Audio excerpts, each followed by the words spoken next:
Ungent pled exhaustion, turned down the Shodran's dinner invitation, and dragged his weary limbs back to his quarters. As a precaution, Drashna had wanted to post members of the Geldrin patrol outside his door, but Ungent refused.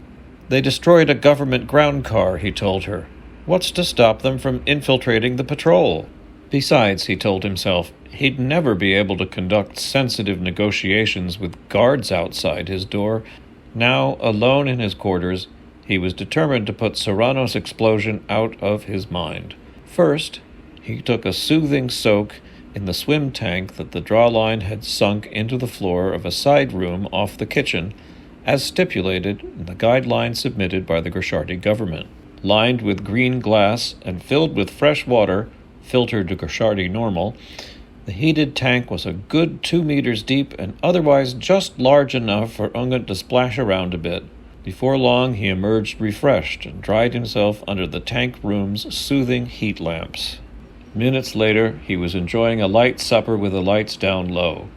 Should call Nilgrint, he thought, but decided against it. No sense worrying her over nothing. So close to the Fremdel event horizon, it would take a week for a message to reach Satron Station, then an additional week to reach Grashard 5 galaxies away. By then, the situation might have changed. Assuming she cares, Ungent sighed into his last spoonful of delicious Gonafrel soup. A pleasant image of Nilgrunt from 80 years ago flooded his mind, but it was washed away a moment later by his memory of her the day he left for the spaceport. "Don't get your eye stalks in a tangle," she'd snapped. "Always in a rush to be a good servant. And make sure you bring me a nice gift this time. You traipse around like a god while I'm stuck here with a huge house to look after." Yes, Ungent reminded himself, a house run by a team of 6 Quadrant androids designed by Master Quadrant himself. She barely has time for a massage, he sneered. Soon after he'd pushed himself away from his dinner table, the distinguished Grashardi ambassador climbed into bed. After what he'd been through, he wanted to be especially well-rested for the next day's trade conference. Yes, a good night's... The ding of his door alarm popped his eyes open again. Who in the name of Renfell's gate was this? Worse, the dinging was now accompanied by a retina scan that appeared on his personal holosplay. It was the Krezovic boy. Ungent pulled a blue Nacronese nightshirt over his exoskeleton and hurried over to the door.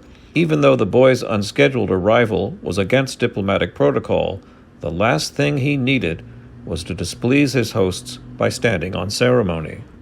"The explosion! It wasn't us!" shouted the boy, the moment Ungent opened the door.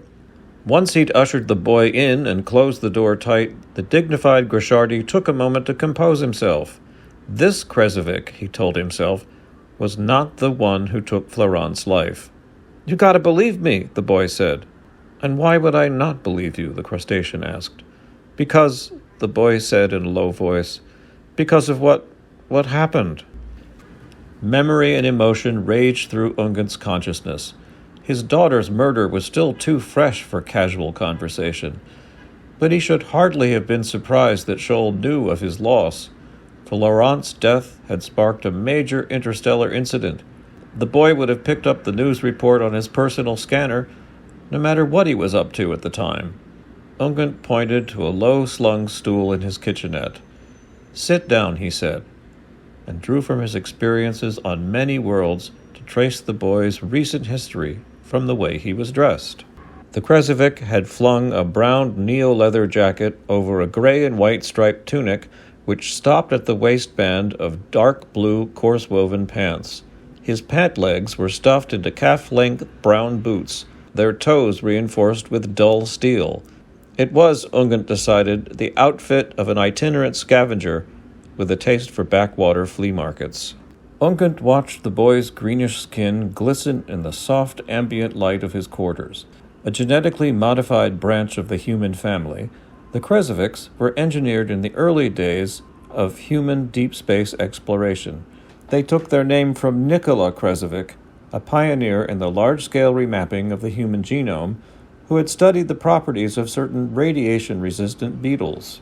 Aside from glistening skin, the remapping had given the Krezovics an elongated ovoid skull, and an uncanny sense of balance. They could also withstand temperatures and pressures too intense for unmodified humans at a fraction of the cost of building and maintaining a specialized robot. As a result, they were soon in high demand by the Terran Protectorate fleet. Unfortunately, in just a few centuries, advances in technology enabled a combination of unmodified humans and a new generation of advanced design androids to do most of the dangerous work themselves. The Krezovics, already shunned in some circles, were shoved aside, reclassified as mutants, and gradually denied civil liberties. Defiant, they segregated themselves to a few isolated worlds where they pooled their resources and developed their own language and culture. But as the Terran Protectorate marched through its most militant phase, their oppression increased. Despite the Krezovics' aptitude in a number of technical fields, employment prospects dwindled, and several 100,000 of them reached desperate straits. The only thing that had kept the Krezovics from going under completely was the shortage of highly trained technicians on the Protectorate's most backward worlds. Needless to say, these worlds could hardly afford to pay the going rate for the Krezovic services. No wonder a terrorist faction had grown up among them, including the cell that had captured Bledraun.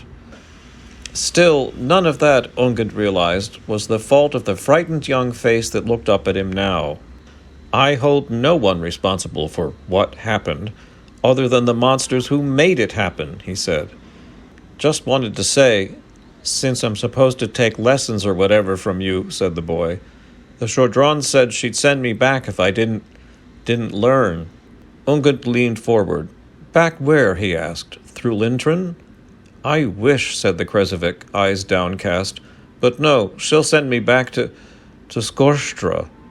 Ungent winced at the name of the harsh Yelthel sector prison where violent criminals were kept in unspeakable conditions.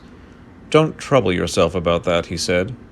As he balanced on one of his other kitchenette stools, Ungent glanced over at the boy, whom he judged to be no more than 16. What in the craters of Shalandrolokan had happened to justify sending him to Skorshtra? But this was not the time for probing. He had to earn the boy's trust. You've done an honorable thing to defend your people, Ungent continued. Now why don't we start over? My name is Ungent Draaf. Shol, said the boy. I don't have another name, so don't ask. Mind telling me how you ended up in Skorshtra? Said Ungent. Shol's account of the events leading up to his detention was the kind of troubled youth story that Grashard had heard many times, except that the consequences of the Krezovic teenager's actions were unusually severe. The boy's trembling voice said as much as his words. It turned out that Shol had been a courier for a street boss known as Ulendros. From the few shreds of Krezovic Ungent had learned, he recognized the name as an alias. It referred to a type of ferocious wild beast, which Harlan Mars might be tempted to call a tiger. But what was Shol saying now? Wanted me to deliver this shiny thing to a big buyer in Relish. A shiny thing, repeated Ungent. That covers a lot of ground. Shol's slick face tensed. That's what the fuzzheads keep saying, he yelled. I don't remember, okay? Ungent got up from his stool and glared down at the boy. I know of no fuzzheads, he said. The first thing you must learn is respect for other species. But they, Shol sputtered. Yes, said Ungent, they have fur. And I suppose to you I'm a crusty. No, said Shol in a low voice. No, said Ungent. I'm not a crusty, any more than you, my boy, or a beetleback. Shol shot off his stool, fists clenched. Don't call me that, you, he shouted. Idiot will do nicely, said Ungent. That's something I can agree with. Shol gazed down at Ungent's tiled floor, fought hard to suppress a grin, and failed. You're crazy, he said. But respectful, said the Grashardi. Now, what is it the Drawline want from you? Whatever it was, the shiny thing Shol alluded to was vitally important to Drashna. So much so that she'd ventured out in person to broker a deal for the boy's release. It appeared their interest in the object had reached the point of desperation. First they offered me a ginormous amount of credits, said Shol, and then they threatened me with a... I don't know, some kind of mental probe." "You can't tell them anything?" asked the Grashardi. "That's the problem," yelled Shol. "When I tell the Sholdron what I do remember, it's like I'm throwing a hot cup of Phrygian tea in her face." Ungent rested a hand on the young Krezovic's shoulder. "Can you tell me?" he asked. "I promise not to yell." "Okay," said Shol. "The shiny thing. It was like a bracelet, but it had, dials or whatever on it." "Dials for what?" asked Ungent. Shol had no idea, but he did remember one other detail. "I never thought about it," he said, "until today, when the Protectorate lander touched down in Jeldrin. The letters and numbers on the ship, they're the same, like style, as the ones on the shiny thing." "Probably just a coincidence," said Ungent. He didn't actually believe that, but decided there were more pressing details to uncover. "You made a lot of deliveries for Ungent Draaf?" "He was my main customer," said Shol.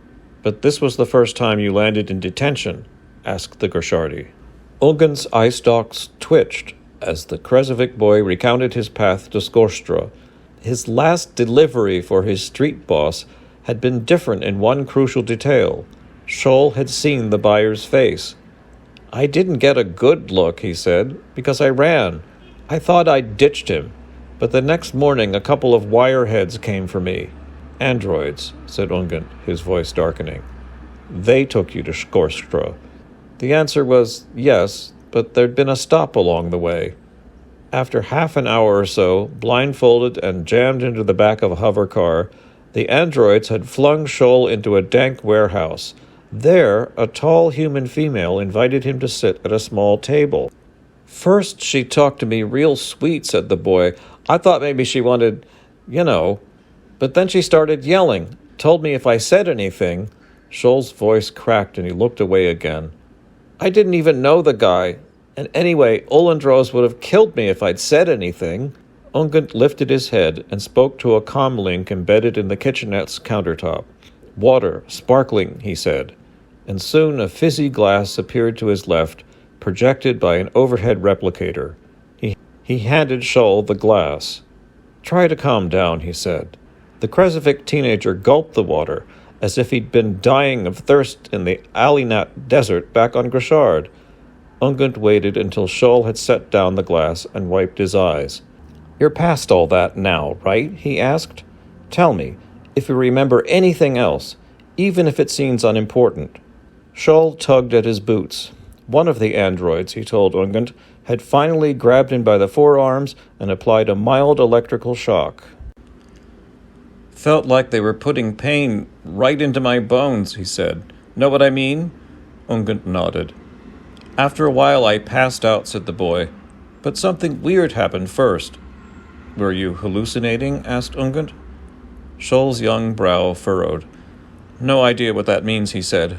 "All I know is I was going in and out, kinda. Then I heard one of the androids call the lady a name and she flipped out. 'Don't call me that,' she kept yelling. 'I ordered you not to call me that.'" What would an android call her, Ungent wondered out loud, that would be anything other than accurate? "I know, it was weird," said Shol. "And the name, it didn't make any sense." "What was it?" asked Ungent, forcing himself not to yawn after such an emotionally draining day. "It was crazy," said Shol, "like Warvhex, maybe?"